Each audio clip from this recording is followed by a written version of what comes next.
ನಮಸ್ತೆ friends, welcome to Kolar kitchen. ಬನ್ನಿ friends, ಇವತ್ತಿನ ವಿಡಿಯೋದಲ್ಲಿ ತುಂಬಾ ಈಸಿಯಾಗಿ ಹಾಗೆಯೇ ಟೇಸ್ಟಿಯಾಗಿ ಮುದ್ದೆಗೆ, ಅನ್ನಕ್ಕೆ, ಚಪಾತಿಗೆಲ್ಲ ಸರಿ ಹೊಂದುವಂತಹ ಸಾಂಪ್ರದಾಯಿಕ ಶೈಲಿಯಲ್ಲಿ ಹಾಲು ಸಾರು ಮಾಡಿದ್ದು ಯಾವ ಥರ ಅಂತ ನೋಡೋಣ.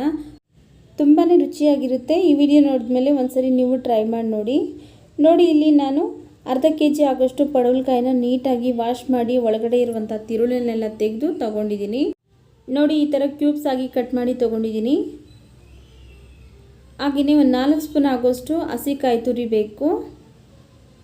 ನೋಡಿ, ಇಲ್ಲಿ 2 ಆಲೂಗಡ್ಡೆನ ಸಿಪ್ಪೆ ಸಮೇತ ಕಟ್ ಮಾಡಿ ವಾಶ್ ಮಾಡಿ ತೊಗೊಂಡಿದ್ದೀನಿ. ಹಾಗೆಯೇ 200 ಗ್ರಾಮ್ ಆಗೋಷ್ಟು ಹಸಿ ಹಾಲನ್ನು ತೊಗೊಂಡಿದ್ದೀನಿ. ನಾನಿಲ್ಲಿ ಪಾಕೆಟ್ ಹಾಲನ್ನೇ ಬಳಸ್ಕೊತಾ ಇದ್ದೀನಿ. ಹಾಗೆಯೇ ರುಚಿಗೆ ತಕ್ಕಷ್ಟು ಉಪ್ಪು ಬೇಕು. ಕಡಲೆಕಾಳು ಈ ಕಪ್ಪಲ್ಲಿ 1 ಕಪ್ ಬೇಕು. ಕಡಲೆಕಾಳು ಇಲ್ಲ ಅಂದರೆ ಅವರೆಕಾಳನ್ನು ಹಾಕ್ಕೋಬೋದು, ಒಣಗಿರುವಂಥದ್ದು. ಹಾಗೆಯೇ 1 ಬೆಳ್ಳುಳ್ಳಿನ ಸಿಪ್ಪೆ ತೆಗೆದು ತೊಗೊಂಡಿದ್ದೀನಿ. ಒಗ್ಗರಣೆಗೆ ಸಾಸಿವೆ, ಕರಿಬೇವಿನ ಸೊಪ್ಪು, ಅರ್ಧ ಸ್ಪೂನ್ ಗಸಗಸೆ ಬೇಕು.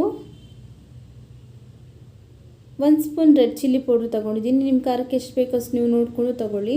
ಹಾಗೆಯೇ 2 ಸ್ಪೂನ್ ಅಕ್ಕಿ ತೊಗೊಂಡಿದ್ದೀನಿ. ಅರ್ಧ ಸ್ಪೂನ್ ಕಾಳು ಮೆಣಸು. ಒಗ್ಗರಣೆಗೆ ಸಾಸಿವೆ ಬೇಕು. ಬನ್ನಿ ಇವಾಗ ಹೇಗೆ ಮಾಡೋದು ಅಂತ ನೋಡೋಣ. ನೋಡಿ, ಇಲ್ಲಿ ಒಂದು ಬಾಣಲಿ ಬಿಸಿಗಿಟ್ಟು ಅದಕ್ಕೆ ನಾವು ತೊಗೊಂಡಿರುವಂಥ ಕಡಲೆಕಾಳನ್ನು ಹಾಕಿ ಒಂದೇ ಸಮವಾಗಿ ಹುರ್ಕೋಬೇಕು. ಕೈ ಬಿಡದೇ ಇರೋ ಥರ ಚೆನ್ನಾಗಿ ಹುರ್ಕೊಳ್ಳಿ. ಆವಾಗ ಒಂದೇ ಸಮವಾಗಿ ಕರೆಕ್ಟಾಗಿ ಬೇಯುತ್ತೆ. ಇಲ್ಲ ಅಂದರೆ ಒಂದು ಕಡೆ ಎಲ್ಲ ಸೀದೋಗ್ಬಿಡುತ್ತೆ, ಒಂದು ಕಡೆ ಬೆಂದಿರೋದಿಲ್ಲ.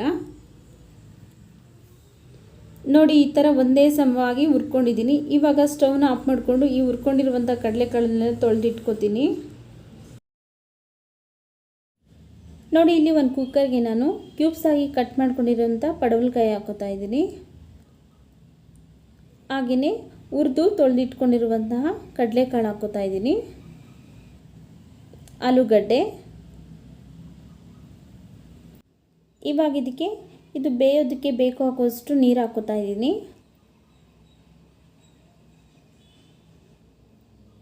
ರುಚಿಗೆ ತಕ್ಕಷ್ಟು ಉಪ್ಪು ಹಾಕೋತಾ ಇದ್ದೀನಿ. ಇವಿಷ್ಟನ್ನು ಒಂದ್ಸರಿ ನಾವು ಚೆನ್ನಾಗಿ ಮಿಕ್ಸ್ ಮಾಡ್ಕೋಬೇಕು. ನೋಡಿ, ಮಿಕ್ಸ್ ಮಾಡ್ಕೊಂಡಾಗಿದೆ. ಇವಾಗ ಕುಕ್ಕರ್ ಲಿಡ್ ಕ್ಲೋಸ್ ಮಾಡಿ ಸ್ಟವ್ ಮೇಲೆ ಇಟ್ಟು 2 ವಿಸಿಲ್ ಕೂಗಿಸ್ಕೊಳ್ಳೋಣ. ಇದು ಬೇಯಷ್ಟರಲ್ಲಿ ನಾವು ಮಸಾಲೆ ರೆಡಿ ಮಾಡ್ಕೊಳ್ಳೋಣ. ನೋಡಿ, ಇಲ್ಲಿ ಬಾಣಲಿ ಬಿಸಿಗಿಟ್ಟು ಅದಕ್ಕೆ ನಾವು ತೊಗೊಂಡಿರುವಂಥ ಅಕ್ಕಿ ಹಾಕೋತಾ ಇದ್ದೀನಿ. ನೀವು ಯಾವ ಅಕ್ಕಿನ ಬೇಕಾದ್ರೂ ತೊಗೋಬೋದು. ಇದು ಲೈಟಾಗಿ ಕಲರ್ ಚೇಂಜ್ ಆಗೋವರೆಗೂ ಹುರ್ಕೋಬೇಕು. ನೋಡಿ, ಈ ಥರ ಲೈಟಾಗಿ ಕಲರ್ ಚೇಂಜ್ ಆಗಿದೆ. ಇವಾಗ ಸ್ಟವ್ ಆಫ್ ಮಾಡಿಕೊಂಡು ತಣ್ಣಗಾಗಿಬಿಡೋಣ. ನೋಡಿ, ಇಲ್ಲಿ ತಣ್ಣಗಾಗಿಬಿಟ್ಟಿದೆ, ನಾನು ತಣ್ಣಗಾಗಿದೆ. ಇದನ್ನು ಇವಾಗ ಮಿಕ್ಸಿ ಜಾರ್ಗೆ ಹಾಕ್ಕೋಬೇಕು.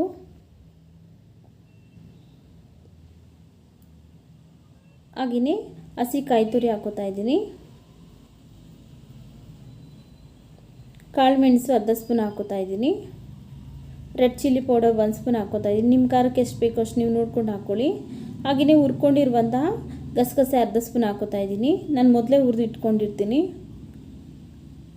ಹಾಗೆಯೇ 1 ಬೆಳ್ಳುಳ್ಳಿನ ಸಿಪ್ಪೆ ತೆಗೆದು ತೊಗೊಂಡಿದ್ದೀನಿ, ಅದನ್ನು ಹಾಕೋತಾ ಇದ್ದೀನಿ. ಇವಾಗ ಇದಕ್ಕೆ ಒಂದು ಸ್ವಲ್ಪ ನೀರನ್ನು ಹಾಕಿ ನುಣ್ಣಗೆ ರುಬ್ಕೊಂಬರೋಣ.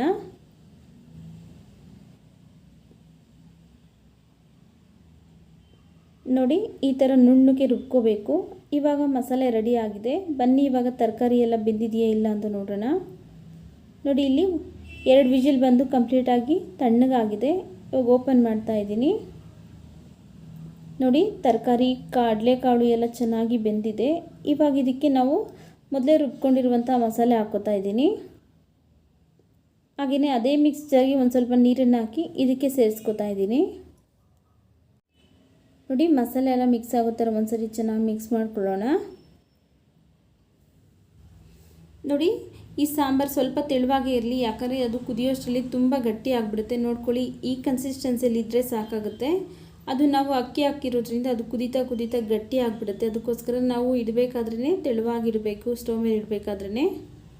ನೋಡಿ, ಇವಾಗ ಇದನ್ನು 4 ರಿಂದ 5 ನಿಮಿಷ ಚೆನ್ನಾಗಿ ಕುದಿಸ್ಕೊಳ್ಳೋಣ. ನೋಡಿ, 4 ರಿಂದ 5 ನಿಮಿಷ ಆಗಿದೆ, ಚೆನ್ನಾಗಿ ಕುದೀತಾ ಇದೆ. ಈ ಟೈಮಲ್ಲಿ ನಿಮಗೆ ಉಪ್ಪು, ಖಾರ ಏನಾದರೂ ಬೇಕು ಅಂದರೆ ಆ್ಯಡ್ ಮಾಡ್ಕೊಳ್ಳಿ. ನೋಡಿ, ಸಾಂಬಾರು ಸಹ ಗಟ್ಟಿ ಆಗ್ತಾ ಬರ್ತಾ ಇದೆ. ಇವಾಗ ಇದಕ್ಕೆ ನಾವು ತಗೊಂಡಿರುವಂಥ 200 ಗ್ರಾಮ್ ಹಾಲನ್ನು ಹಾಕೋತಾ ಇದ್ದೀನಿ. ಹಾಲು ಹಾಕಿದ್ಮೇಲೆ ತುಂಬ ಹೊತ್ತು ಏನು ಕುದಿಸೋಷ್ಟಿರಲ್ಲ. ಒಂದು ಸರಿ ಕುದಿ ಬಂದರೆ ಸಾಕಾಗುತ್ತೆ. ಒಂದು 2 ನಿಮಿಷ ಕುದಿಸ್ಕೊಳ್ಳೋಣ. ಇವಾಗ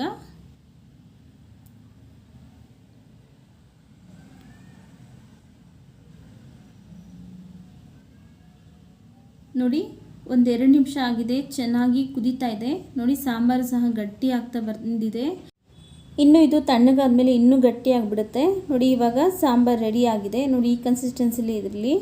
ಇವಾಗ ಸ್ಟವ್ ಆಫ್ ಮಾಡಿಕೊಂಡು ಇದಕ್ಕೆ ಒಗ್ಗರಣೆ ರೆಡಿ ಮಾಡ್ಕೊಳ್ಳೋಣ ನೋಡಿ. ಒಂದು ಪ್ಯಾನ್ ಬಿಸಿಗಿಟ್ಟು ಅದಕ್ಕೆ 1 ಸ್ಪೂನ್ ಎಣ್ಣೆ ಹಾಕೋತಾ ಇದ್ದೀನಿ. ಎಣ್ಣೆ ಬಿಸಿ ಆದಮೇಲೆ ಅರ್ಧ ಸ್ಪೂನ್ ಸಾಸಿವೆ ಹಾಕೋತಾ ಇದ್ದೀನಿ.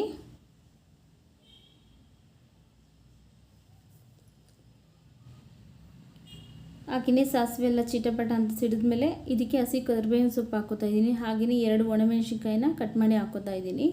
ಇವಿಷ್ಟನ್ನು ಒಂದು ಸ್ವಲ್ಪ ಬಾಡಿಸ್ಕೊಳ್ಳೋಣ.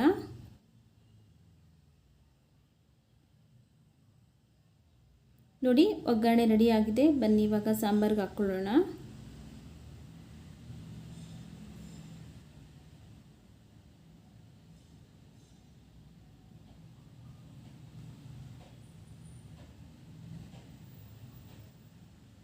ನೋಡಿ ಚೆನ್ನಾಗಿ ಒಗ್ಗರಣೆ ಎಲ್ಲ ಮಿಕ್ಸ್ ಆಗೋ ಥರ ಒಂದ್ಸರಿ ಮಿಕ್ಸ್ ಮಾಡ್ಕೊಳ್ಳೋಣ.